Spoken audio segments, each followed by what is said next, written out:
So before we start, I also have, we'll go over this in a little bit, but before we start, I want to hear from you, as socializers and as caregivers, what is your biggest anxiety about our tenants here in the rescue? Does anybody have any thoughts about something that they really get concerned about?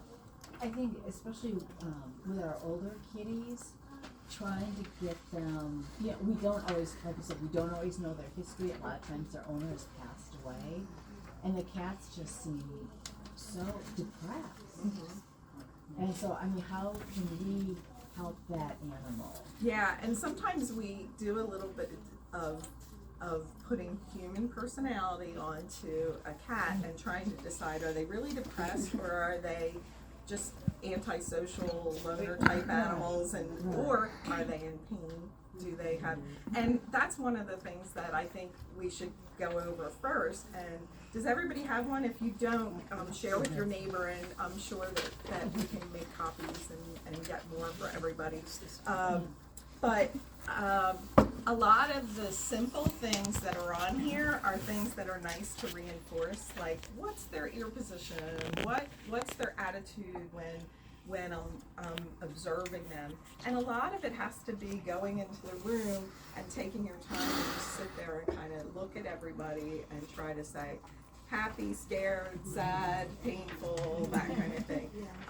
And I think that that's a really important thing to do. The first thing that when you go into a room, just kind of evaluate where everybody is and what's going on, and try to avoid that, because a cat that looks depressed, the biggest thing, they're usually in pain. There's something going on in pain. And I printed out one of these, but has anybody ever heard of the feline grimace scale? No. So this is my specialty in veterinary medicine. I'm a certified veterinary pain practitioner, and friends of mine at the University of Montreal developed this years ago. There's actually an app that you guys can all download on your phones, and even with your own cats, I think it's really valuable.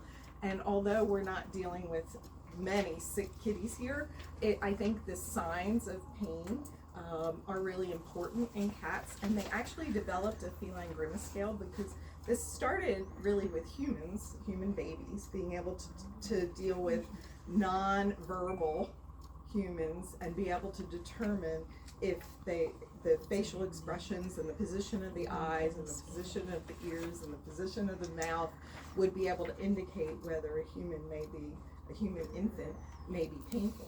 So there actually are grimace scales that have been validated for cats, for horses, for mice and rats, so laboratory animals, for pigs, for humans, and it's also not just for infants. It actually is for aged humans that may be nonverbal.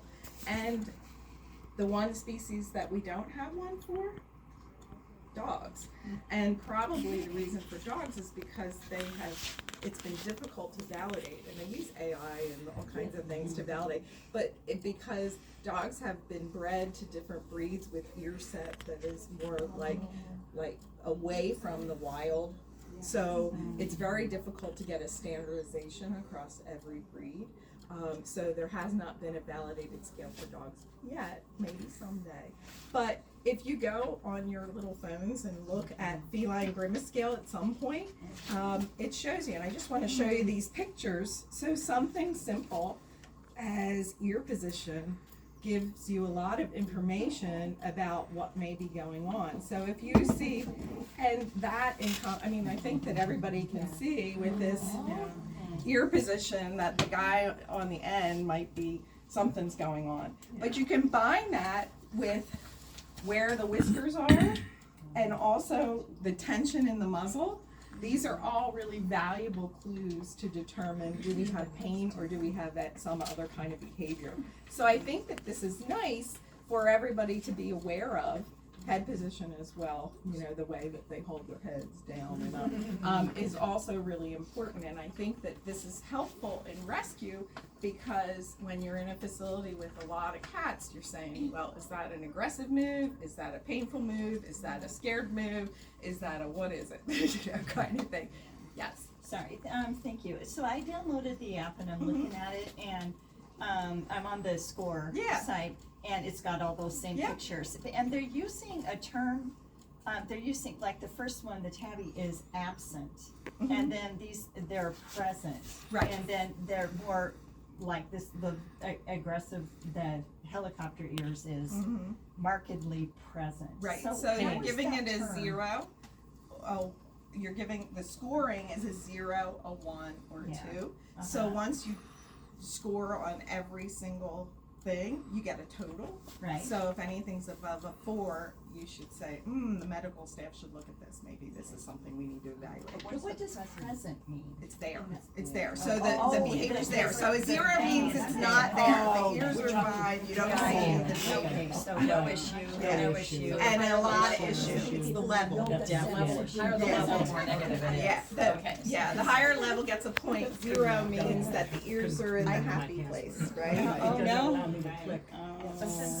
So the hard thing about the pain scale, and the reason I bring that up is because if you look at all of these things, you're like, oh boy, well, it's similar to fear, it's similar to aggression, it's similar to, so that's where we have the clues. I feel as a veterinarian that you can never overdiagnose pain, you only underdiagnose it, because I think that it's better to say, I wonder if this animal is painful, and find out it's not, as opposed to the other, because I think we totally forget.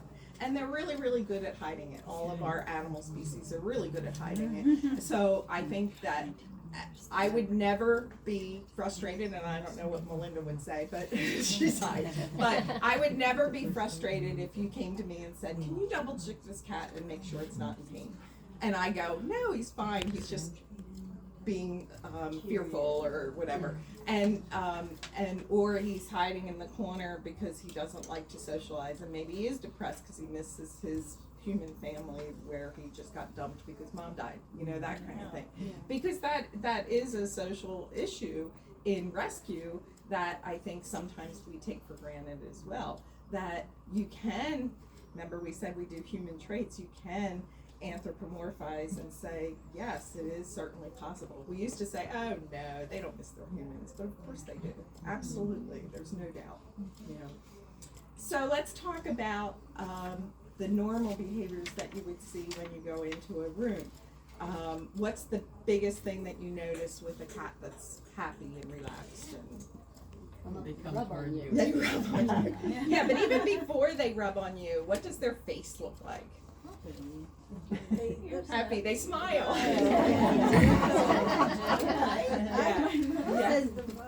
Smiles all the time. Right. Ears up, looking to you, right? Ears up, looking to you. What are they doing with their eyes, right? What about the position of their pupils? Do you guys look at that? I do. Yeah. What do you think that a happy cat usually is? It's just neutral. Well, yeah, normal, it's not Yeah, over. It's not big. Not It's usually a slit, but not a squinty slit, right? Okay. thin. Yeah. No, Right. Just, you know, How about their voice? Do they like what do happy cats do? Chirp, chirp, purr. And the biggest thing that I see is what about their because the tail behavior is a good one. Up, little curl, that kind of thing. Yeah. So we don't worry about those cats too much, right? I have a question. My cat, mine might be defective. She wags her tail like a dog when she's happy. It's still up. Yeah, it's up. Okay. Oh, yeah. That's a really good question because what would the sign be if a cat has his tail down and it's wagging? It's gonna kill you.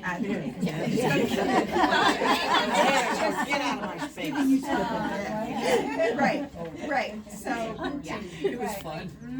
So, yeah, so when it's down and wagging, but when it's up and wagging, that's not defective at all. Cause that's Just the owner. it's just the owner. It's the owner. Sorry, Jen. It's true.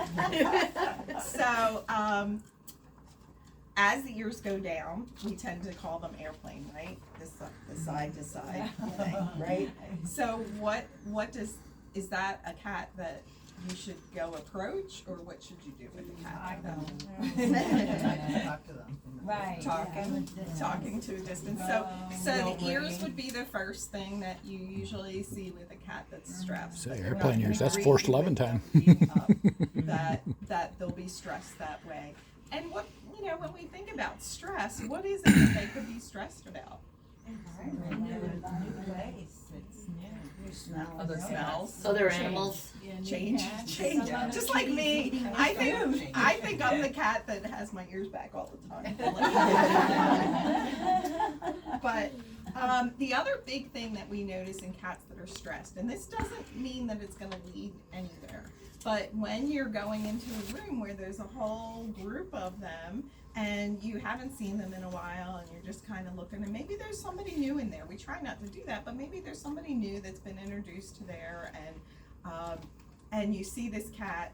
Besides the ears, you may also see what we would say is normal behavior, that they'd be doing their whiskers, or they'd be licking their lips, or they'd be scratching the scratching post, but they're doing it kind of inappropriately.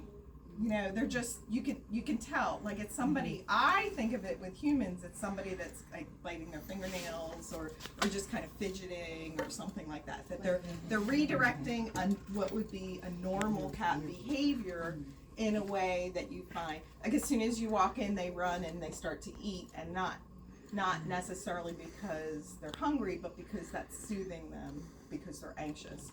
So that's a clue, because the reason that I think that we want to be more cognizant of this is because if we find anxiety before it elevates, we have a much better success in changing the environment or positively impacting these cats, because our goal is to have them adopted and not returned, right? We want to have them live in a nice social setting at a new home, and people are happy with the way they are. So we can affect that a lot in both ways, negatively without knowing it, and positively by being very, very cognizant of what these cats are showing us when we're socializing with them.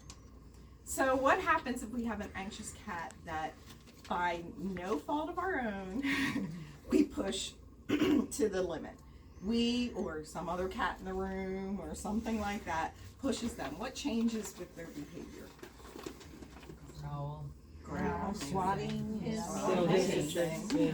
What about just their face? What happens first, or with where they position themselves in the room? They hide. They hide. They corners. Yeah. They find the tallest, highest. Yeah. And this is a controversy in our social settings, where we have a lot of hiding places for them, but if we have a cat that's consistently stressed in the room, we may have a situation where they have too many places to escape to, and we're not going to be able to do any positive socialization with them if they have that ability. So you'll probably see the medical team or the saying, maybe we need to get rid of the tea cage because there's a cat that's been hiding up here for weeks, or maybe we need a couple less hiding spots. Maybe the hiding spots, we can't leave them on the ground, that they need to be up higher, so we can't leave a carrier on the floor, that kind of stuff. Maybe we have to do something with feeding, because a lot of this can be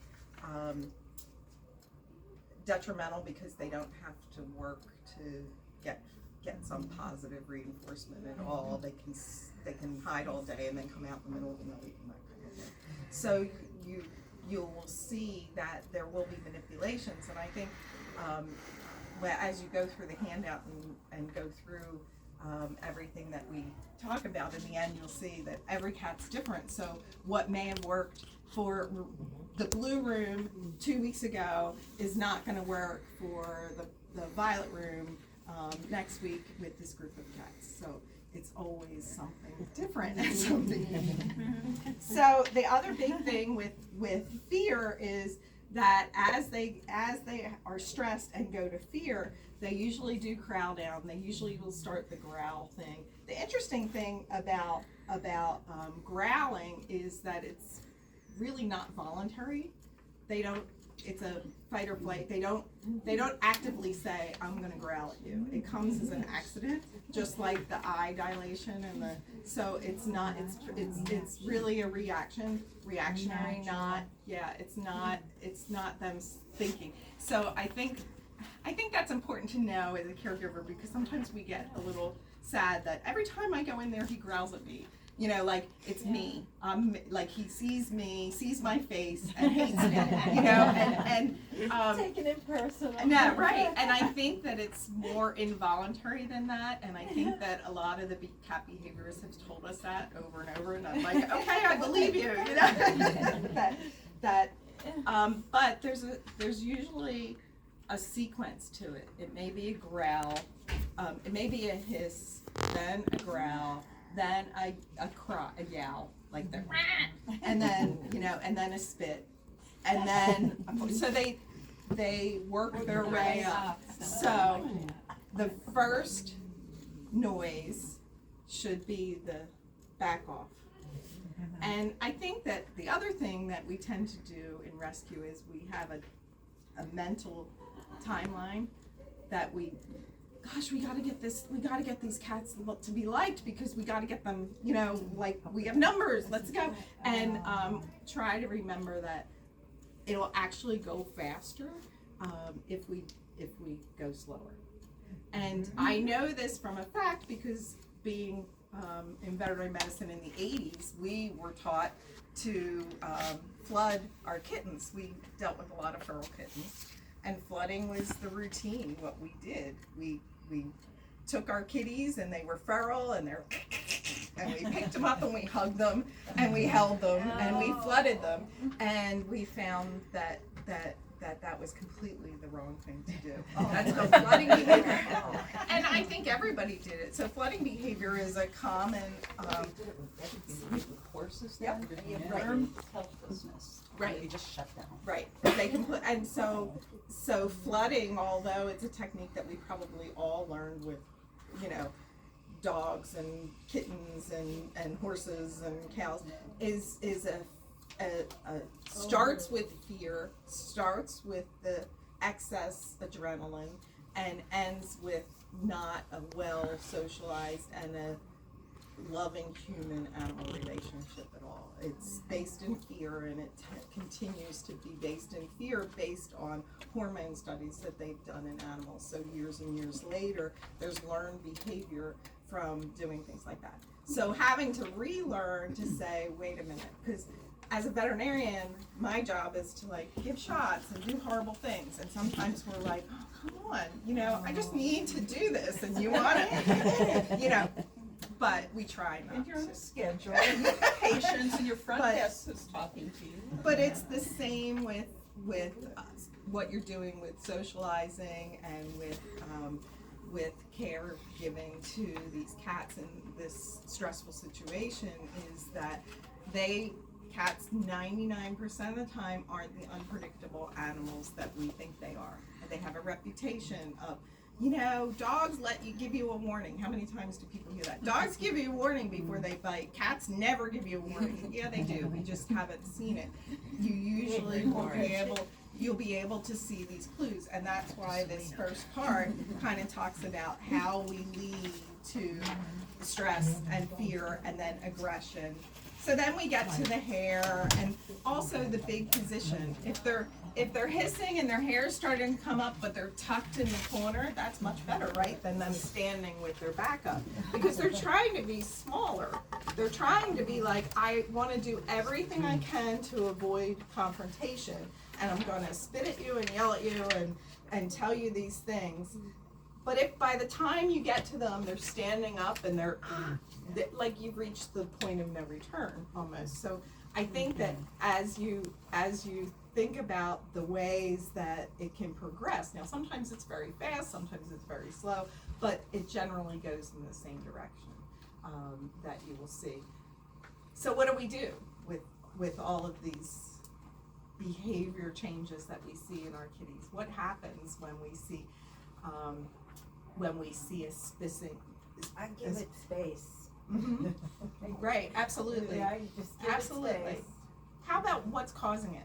Do you guys ever wonder? Yes. Like, Oh, how yeah. many Oh, times do you yeah. think, oh my gosh, this cat hates this cat? Oh, yeah. They just hate each other. We have They don't huge play well interaction. They don't together. play well together.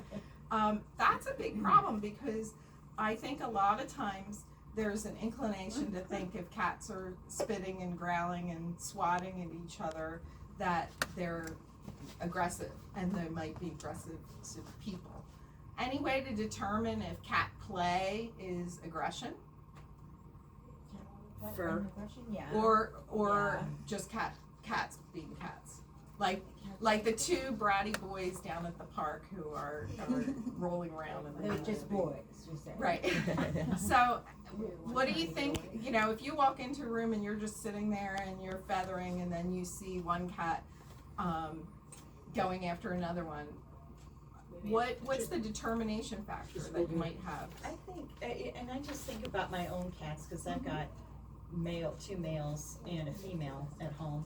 And the younger male tends to always, you know, when he's fighting with the other one, he does that, like that alpha behavior. Mhm. And so, like, he tries to get on Take top of them. control of the Yeah. takedown. Yeah, it's the takedown. And Right. so I think, you know, there's a difference between them just chasing each other and engaging in that, what looks like, to me, like alpha behavior, like I'm trying to dominate you. Mhm. Yeah, if they, trying to get away. right, so most of the time, if cats are having what I call heavy play behavior, they'll still won't have their claws out. Right. They'll bat the crap out of each other, Right. and they will roll around and they'll scream and yell like they have aggression and all those things that I said you only see when they're fearful or aggressive.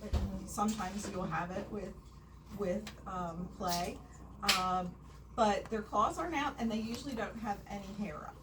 Right. Those are the two big clues. So when you're in a room and you're in the middle of a fight, which can sometimes happen, Yeah. that would be what I would say, okay, wait a minute, let me just check this out. The other big thing is sometimes we'll see things called redirected aggression. And sometimes we'll see things where there's a very submissive or fearful cat that is the brunt of bullying. Right. And so those are important to realize too. Redirected aggression is the hardest. That's you guys walking into the room, and you walk into the room and you're just minding your own business and doing your thing, and then there's a loud noise and the cat comes around behind you and bites you on the leg. And you haven't touched him, you didn't even make eye contact with him, and sometimes that will happen because there's too much stress in that room for whatever reason. And a lot of times it happens, at least, I don't know how much it happens here, but at a rescue I used to work with, it used to happen with outdoor cats all the time. They'd come by the windows and stir up everybody, and then there would be. And the other thing with a very submissive or fearful cat, they are slinking around trying to avoid everything, and they become the brunt of an aggressive animal because they stir up the more dominant or aggressive one in the group. So are you suggesting that if we see two cats getting after it, that if we don't see the claws and we don't see the hair standing on end, that we just let them work it out? Yep. Okay. Yeah, and that's the only time that I would say that you ever need to use any kind of negative thing, like a big blanket to separate them, or I don't know if you guys ever have to use water bottles if you have a really aggression. It would be if there's, and again, the hair up, the really loud vocalization, not the fun vocalization, and claws out kind of Claws thing, out and you know. back. Right, you know, but they'll chew on each other, you know, Oh, the yeah, teeth they all the fight. time, you know, but But that would be the only time that I'd be concerned that we have an injury, and that would be when medical staff needs to think about changing up the rooms. And usually what we need to do is not necessarily change up the room, but use a T cage in the room for the most aggressive one. You know, the other thing is sometimes it's the fearful ones that have the biggest problem, because the fearful one, if there's too many places to hide, if there are if there's unlimited access to resources, positive resources like food, or that's the big. Would you guys say that your two big positive reinforcement resources are food and play, right? Mm-hmm. Would you say one is more successful than the other? Depends on Right, the cat. right. Right. But It's just right, it's, knowing the cat. And what- the age of the cat. yeah. Older cats don't want to play. Yeah. Younger cats want to play. Walks But, glare around. yeah, right. And I think that the problem, what we generally say about cats in the wild, is that cats are actually really solitary. Even though we have colonies, they hunt alone. They don't hunt in a pack like dogs do. They hunt alone.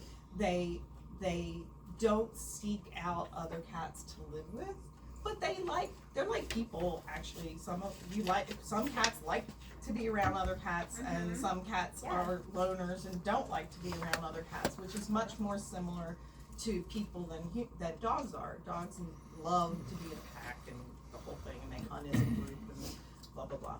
But the thing about cats that way is when they're in a wild environment where they have unlimited access to positive resources, namely food, they feel much more comfortable, and that actually creates more problems with them being social, because they tend to be much more concentrated on having that effect with the food and the resources. So that can be hard in this situation that we're in, because we have unlimited resources to food, and we have a group of cats that don't necessarily all want to be together. They one might want to be alone, and one might not. When they have to think really hard about getting a resource, they forget about fighting with each other, and it kind of is contra to what you would think. You would think that when they have unlimited resources that they'd be happy, but they're not always.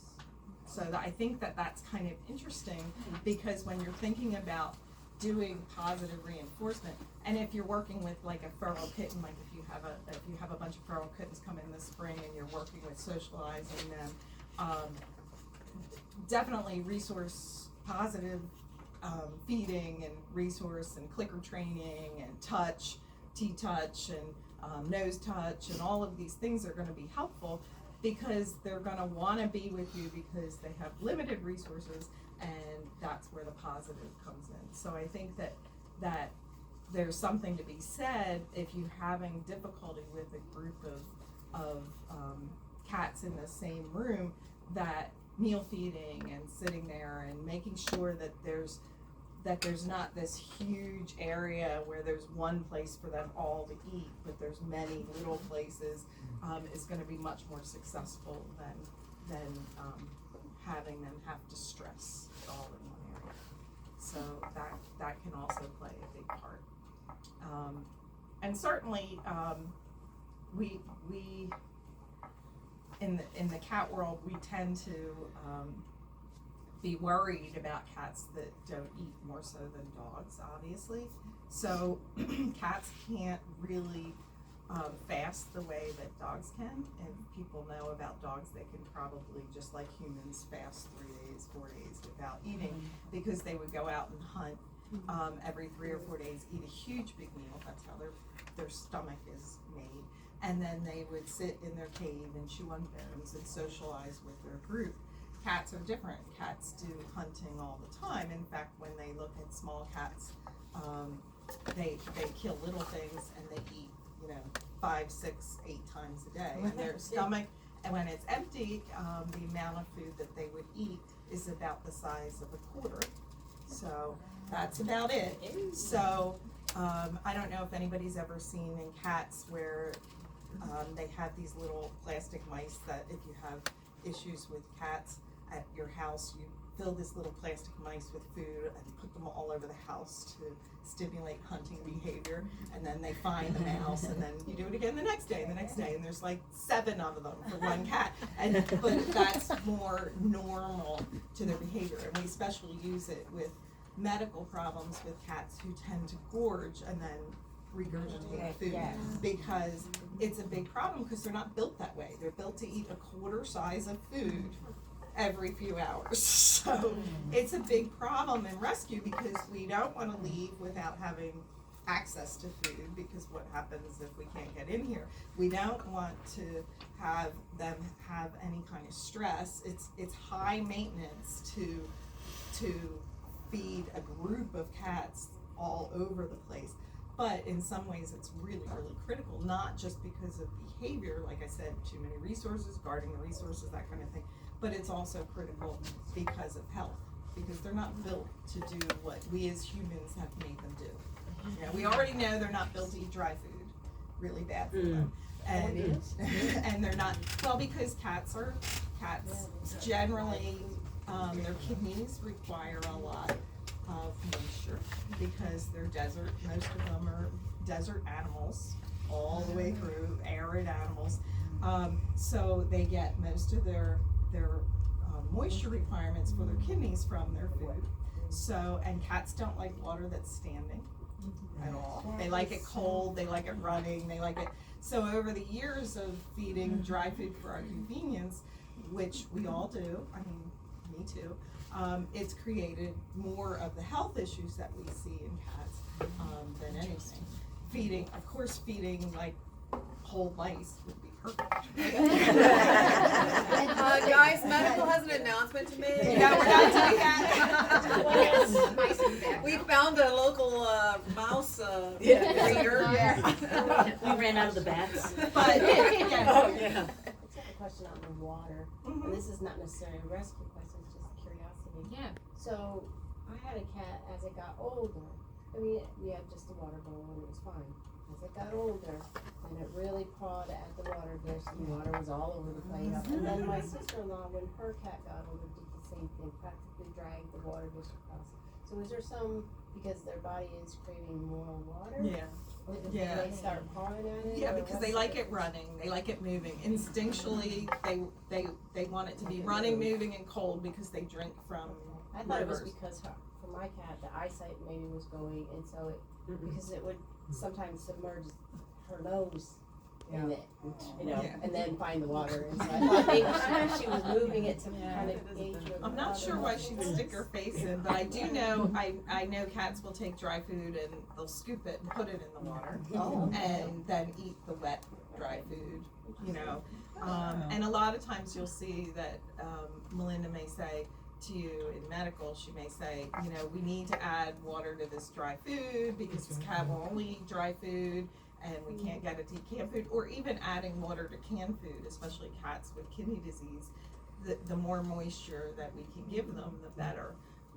So you might see that we'll feed them soup because that's the way to get them to eat, because they're just not going to drink enough to be able to hydrate themselves. They say that cats are chronically dehydrated from the day they're born. Wow. Domestic cats. And so it's anything that we can do to increase moisture intake, whatever way it is valuable for their long-term health. So ideally, no dry food.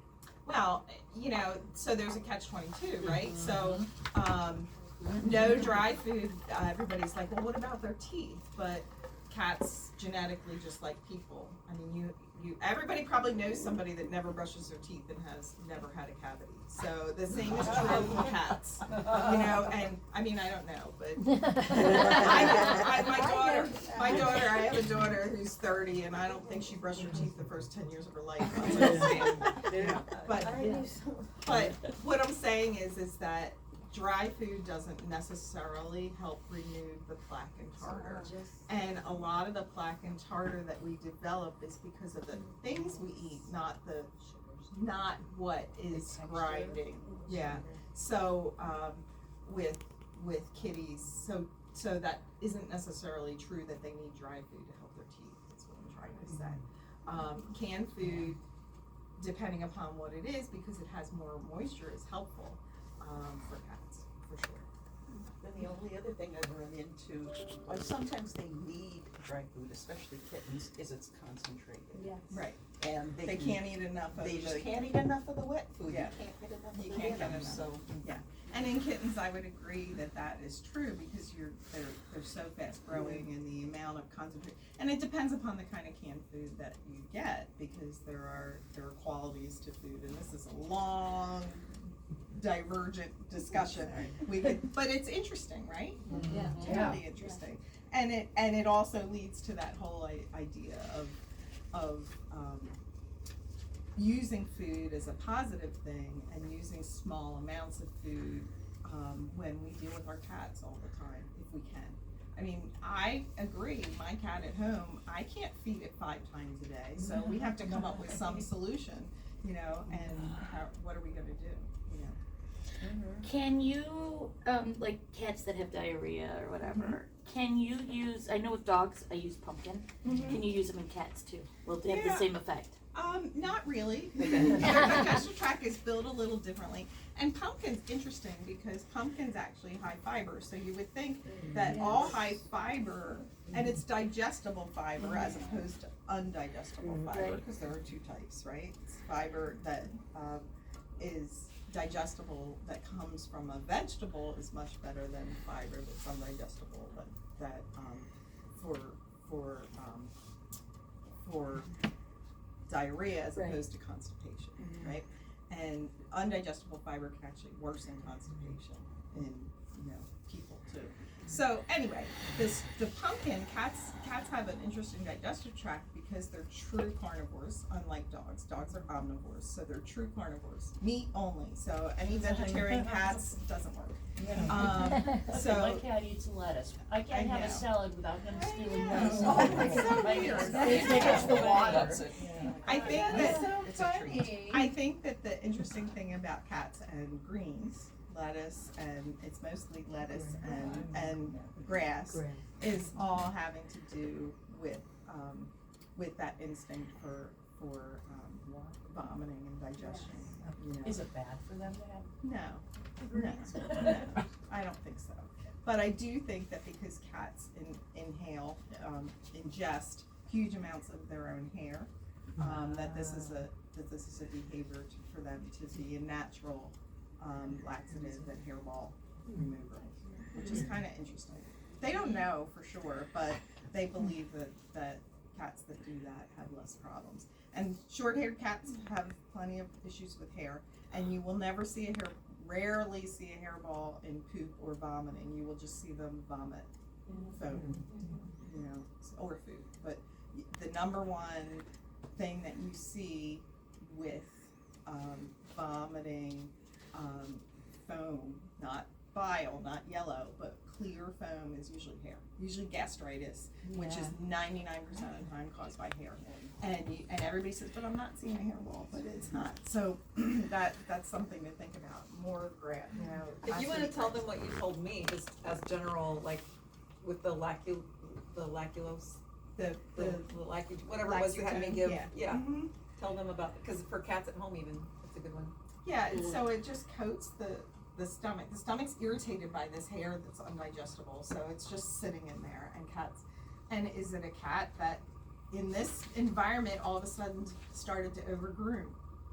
Because they're stressed, because they're biting their fingernails, so the first thing that we'll see is maybe some vomiting foam, or maybe a little bit of undigested food. They're either bolting their food and eating too much of the dry food because they've been stressed all day, so they sneak out in the middle of the night and eat a bunch, and then in the morning you find these piles, so the instigating cause may be stress, but the result is medically is that hair disrupts the lining of the stomach, and we just need a coating of Laxatone, and they're fine, and they So you're saying you give them what, just a little Yeah, so Catlax or Petramalt or Laxatone or one of those is just petroleum jelly with flavor in it. Right, It's right. basically Oh, what it that's is. stuff in the tube too? Yeah. Thank So, you. No, no, that's just stuff in the tube. Is that I'll show something you. you can just get in tubes? Yeah, Just get it because at yeah, the like counter. petrol, these just Yeah. get smart. Laxatone or Catlax or, and all it is like toothpaste consistency material, and they usually flavor it with molasses or something, and I always, because it'll say on the tube, put a little on their foot or put it on their nose. I just get a syringe, a plastic syringe, and I squirt it, I pull the plunger off, squirt it in the syringe and feed it to them. And that's much easier. Yeah, it's, you know, much easier than them trying to get them to eat it out of the tube. And, generally, that solves all the vomiting problems in one. Don't you agree, Melinda? Yeah, I was just saying that we do the syringe here, it's just, you just get it down them and. Yeah. Yeah. And generally, they won't vomit anymore. Right. You know? It definitely stopped, Yeah. our little Siamese guy. Right. But I think that's great to be able to say, hey, Melinda, we have a vomiter.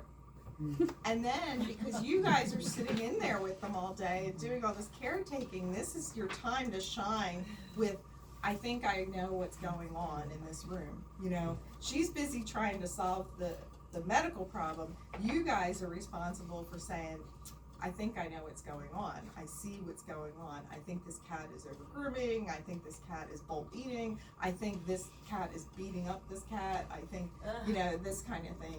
And that's where we can work on. And I think 99% of the behavior problems that we might see can be fixed with something as simple, and I put it in here of things that you could do, is decreasing the hiding places, spending more time on this one, maybe separating one from the room, maybe putting it in a tea cage, things like that, that we're always trying to evaluate to be able to solve. And very, very rarely, you guys can tell me better than anybody who's been here a bazillion years, very, very rarely is it an aggressive cat that isn't gonna do well by adoption. I think that's least likely the problem. Get them adopted and Yeah. get them, But there can be cases where we may have cats that don't get along. And this is one thing that I was thinking about when I was like, what should we talk about? And all these neat things. A lot of times, pet owners will surrender cats that have lived together in the same household forever. And we don't know the truth because they lie to us, right? Somebody dies, somebody doesn't want somebody, but they insist that they're a bonded pair. They live together their whole lives. They have never been separated. Please adopt them together. And I would say 75% of the time, the problems that they had at home, the reason that they gave them up to you because nobody wants them, is because they had some kind of behavioral issue at home that wasn't taken care of. So they had inter-cat aggression, and they had, just because they cuddled up one time at night and slept together on the owner's bed does not mean that they're a bonded pair. And remembering that even though cats are social and they might hate each other. So this is really important, and experimenting a little bit with putting them in different situations and being able to see who likes who, and I mean who works better with who, I think is really important. And unless they're inseparable at the hip, it's very rare that there's a bonded pair in the cat world, in my opinion. I rarely see it. You do see it with siblings quite a bit, because siblings that have been allowed to stay together. You don't necessarily see siblings mourning that they lose their siblings when people are met, but sometimes when they've been raised together, you'll see in a litter of 5. I took care of a guy who had a colony. He was a hoarder, but he was really nice. And he had a colony in a 3-story house in Center City, Philadelphia, one of those really old ones. And he had a colony that it was crazy when we'd go in there. But you will see, you know, because the whole litter was there their whole lives, you'd see 2 of them that were hugging. They were like twins. And then the rest of them are all over the place. So it can happen, you know, but it's not something that I would say, because your goal, you want everybody to be happy, the cat's first, and then the people are going to too. So we're always thinking, well, this cat's gonna miss his sister, but maybe not. I have a question. Sometimes I hear, messages on, adopting cats as pairs, Yeah. and it's how sometimes recommending people with kittens get 2 kittens, and is it better to have 2 kittens from the same litter or kittens from different litters, or does it matter? I think that age is most important with kittens more than anything. I think they could be from 2 different litters, but that socialization issue, especially if they're semi-feral or just wild, that there's such a critical time period from 2 weeks when they open their eyes basically until 7 weeks where socialization is so critical with kitties. Really after 12 weeks, it's really hard. Like you have to consider them an adult feral cat after 3 months of age if they have had no socialization. So if you have one of those that was on the borderline and you have no idea what its socialization was, and then you have a different age kitty, like a 6-week-old, it might be really difficult. You kind of have to treat them separately because they have different wants and needs. Well, and I think the nice thing about either having a younger cat already at home when you bring in a kitten or 2 kittens is it's easier on the human. The 2 kittens will get out Yeah. the energy on each Well, other. that's true. Really, It's instead of making probably- you nuts. Well, and that's probably the hardest thing. I put some kitten stuff at the end of here that you'll look at, but probably the hardest thing with kittens is not using your hands, because when you're socializing kittens, and we're coming into kitten season, and as you're socializing kittens, again, using food, using touch or point, and being able to touch them, nose touch and tea touch and things like that, and using food for them to eat, we tend to want them to eat it off of our finger and things like that. And I always say, if we're doing, like, say we're getting to the point with this kitty, it's coming up to me, it's really happy, and I'm petting it while it's eating off the floor, and then I get to the point where we're ready to do touch. So we might do smell my finger and touch, nose touch, and that's the basis of touch, touch my finger. Well, your instinct is give them a treat. I always say feed them with the other hand with a spoon so that they don't have that inclination to want to play bite and do all the things to your hand, because they think your hand's another kitten if we start grabbing at them. And we don't want to teach them, because that's when you see a 6-month-old cat who is like, because they didn't learn. Because these cats, a lot of them come with no socialization skills, inner cat as well as human to cat. So they have no idea. They decoupled their cat behavior play from cats and associate it with humans because they have no clue. So I think using hands is really hard with kittens because we all have this instinct and we want to scoop them up and that kind of thing, and that can create more problems. I have a question, and maybe you guys already went over this. Talking to cats. Yeah. Did you guys already go over this? Okay, so Melinda told me they are not dogs. So I'm not gonna say like, hey, stop it. To say, stop doing that. That's not right. Yeah, I don't know. So what I tell people to do, and it's really hard, the first thing you have to do is when you punch your code in the door, is do your whole go to yoga first or something. And then when you sit in there, and this I learned this from wild horses too, I do the same thing, is you can talk to yourself or tell a story or sing or hum, but really, and I sing, here's my favorite, like that kind of stuff. And sometimes I'll say, oh, yesterday's song, and so you have this repetitive sing-songy thing that you might do, but it has nothing to do with telling them anything. It's just getting used to soothing. Right. And that's probably why the music works. They've done a bunch of studies with the music and the cat music and things like that.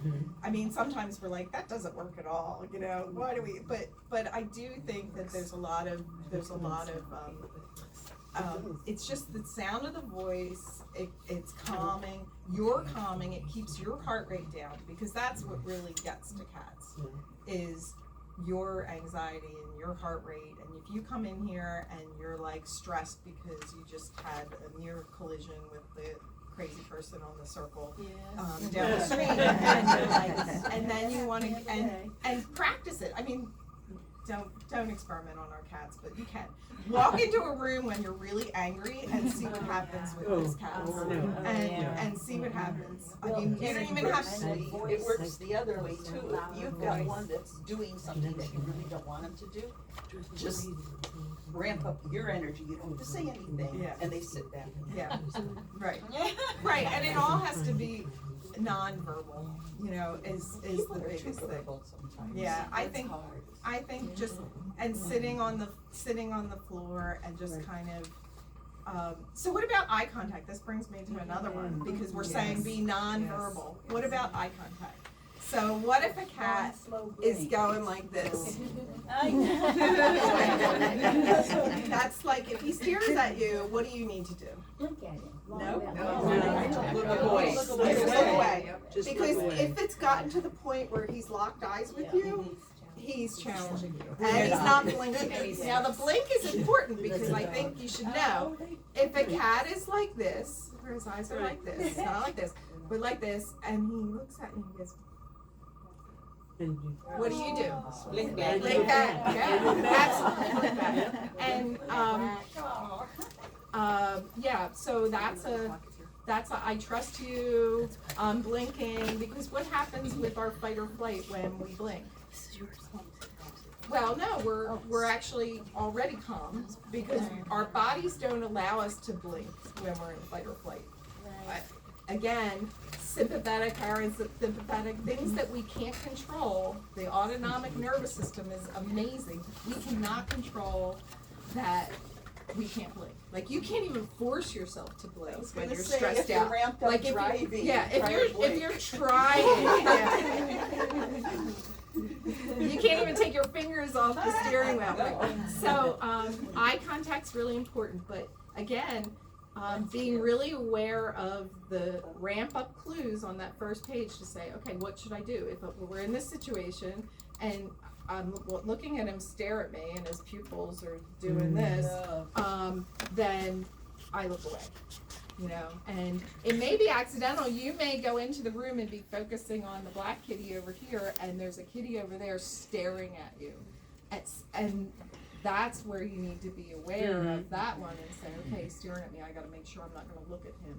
Sometimes cats' eyes will dilate though when they're playing, so Yeah, that's exactly. different It's than- a different. if you're playing with them and they dilate. Right. Yeah. Yeah, that's a more round. I don't know. Yeah. It's kind of a there's Well, some that's when you go by the whiskers. the ears Yeah, too yeah, and the whiskers. yeah. Yeah, the Yeah. whiskers. Yeah. They pull them close to their like. It's almost like they're going like this.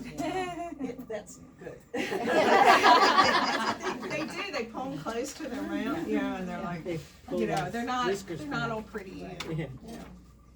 Smiling. Yeah. I have a quick question. Yeah, I love A little bit departure from No, this. I love this. So one of the things here, and I'm a newbie here, so maybe this, anyone can answer. How many poos and how many pee-pees should you have in the litter box? That's awesome. That is the best question. It depends upon the cat. Everybody always says, well, cats should poop at least once a day, but that's not necessarily true. So you have 5 cats, you go in the morning and there's 2 in the box, or there's 10, you know, and that can sometimes happen depending on their digestion. 5 times a day.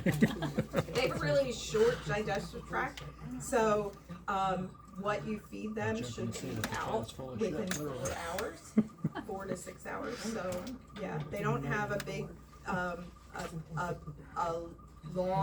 large intestine like we do.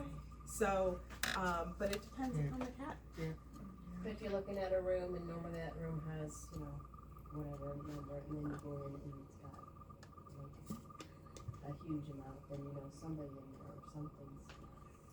It's usually, there's 2 things that I would look for as caretaking. One is that you're seeing soft stool, and you're seeing a lot of urine. A lot of urine, because that's usually a big indicator. We have a lot of senior kitties, especially in the senior kitty room, that may have borderline kidneys or may have diabetes, and so seeing a really drenched box would be a big concern. If we're seeing really, really, really hard stool, it's very unusual, but if you do see really, really rock hard stool, I would be a little concerned to say, I wonder who that's coming from and how long they had to wait, or if it's really hard and big, that would be a concern too. Jen, can I clarify, did you say that food moves through them in 46 hours? Yeah. Oh, okay. Yeah, it's pretty That's fast. faster than I thought. Yeah, yeah, a lot faster. Yeah. Depending upon, because they have a really short, large bowel, so that's the big hold up in humans and dogs, you have a bigger, because they are meat eaters only, they don't require that long hold up. Yeah, I understand. But if you come in, let's say at a PM shift and there's nothing in there, I wouldn't worry because they might have all pooped right before you came in, you know, and had it cleaned up in the morning, so. Yeah. In case you're wondering, I really do read all of those notes, and if I see a pattern, I do pay attention, or if there's even one report of lots of urine, I'm paying attention, so do keep writing your notes the way you do, because they do mean something, and I do read those boards, and I do pay attention, and also just come to me if you're really concerned, as you already know.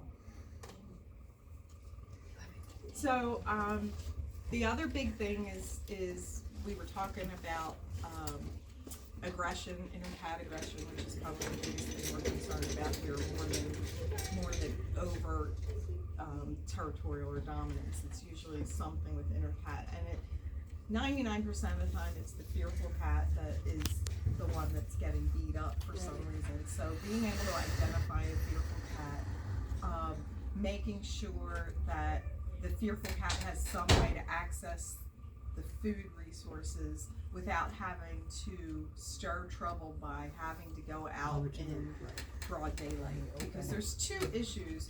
One is that they're gonna get beat up if they have to cross the room and get food. The other cats are gonna be bullied. And the other issue is that they won't do it, they'll hide all day and it'll create more problems. So sometimes we'll make this decision to put the fearful cat in a cage and be able to have the other cats interact, if we can't determine which one's bullying them, or things like that. So having some way and having, if working with that fearful cat by itself, by giving it less places to hide and getting its canned food by you feeding it, sitting next to it, all of those things to socialize it in a better way, I think can be helpful. And sometimes if you sit there long enough, you can find out who is the aggressor. They'll do guarding behaviors. Yeah. They'll guard the litter box. They'll just kind of sit there in the Oh, way. yeah. Or they'll guard the food dishes. And they'll actually, they do. Yeah. Mine do it in the hallway Yeah. sometimes. Yeah. It's like, no, you're not getting by. Well, and so some of the biggest problems with behavioral elimination are related to inter-cat dynamics. So hierarchy, redirected aggression, fear aggression, all of these things can lead to that. So remembering that, again, having one place for every cat to eat is not necessarily a good thing, because they need to be able to feel safe and be able to get their food at a different spot and not have to run the gauntlet per se. And this is stuff that's easier accomplished in your homes than it is here, but again, it should be forefront of your mind that this cat is always hiding here. I never see it come out to eat. When I do see it come out to eat, it might take a bite and then run away, move away. And so we need to work with this cat somewhere else, give it some place to eat, maybe give it a safe place, things like that. Kind of cool, huh? A couple things with when cats are in medical, just like anything, they're gonna be better off up high. Cats like to be high, they're much more comfortable high. It's gonna be easier to treat them and care for them and less stressful for them if we can keep them high, because they feel more comfortable. Going slow, because sometimes we can't go slow, we need to get something done, is better. It's always something we say, but isn't always done. But trying to, again, when you're socializing and trying to get these cats homes, preparing them for bad events is always good. So the more that they're used to a carrier, and the more that they're used to, maybe once you get to the point of touching and handling them, touching their ears and petting their belly and things like that, clipping their nails, things like that, critical things that make it much easier in the long run, because something's going to go wrong someday or another, and we want them to be as comfortable as possible in a positive way. And we'll do things like food and paw touch and squeeze the fingers and touch the ears and look in the eyes with a bright light and reward, all of these things, because nothing works negatively and nothing lasts longer than having a negative experience at the veterinarian or at home when you have to give them thyroid medicine for the rest of their lives. So getting cats to eat a variety of food, this is a catch-22 as well, because unlike people, cats don't do well with changes in diet, and they have preferences like people, so they might have a favorite, and if they only get seafood, they're never going to eat chicken their whole lives, and it's so annoying. So the more that we can do to get them used to a variety, because wouldn't it be nice to have a cat that needs thyroid medicine or heart medicine for the rest of his life, and they take it with a treat? No problem, because their whole time here in rescue, we taught them that, and they loved it. And how do we get them to love it? Not starving them, but knowing that the resource only comes when they do this.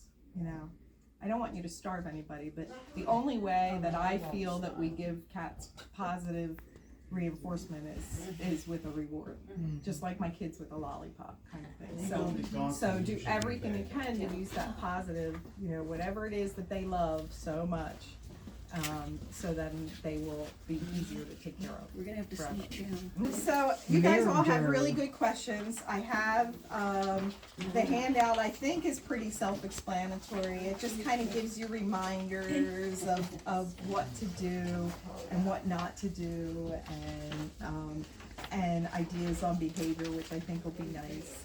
And I'm sure that as you go home or as you're in your next shifts, you're gonna be like, oh, I wonder what we should do about this. And I was gonna ask Jen if we had like a Q&A board or something that she could set up if you guys have thoughts. Hey, Doc Jen, I never thought of this, or this is what happened this week, what do you think? We could probably set that up in her kitty thing, whatever, that big computer system and things like that. And then make it shareable so we can all learn. Right, Yeah. because every week she sends out really awesome emails, and I'm like, this is an easy way for everybody to communicate and listen, and it would be fun, and then we can all, because I know things come up and you're like, oh, what should we have done in this situation, or what do you think that this is, and we could all kind of put our heads together and figure it out. That way.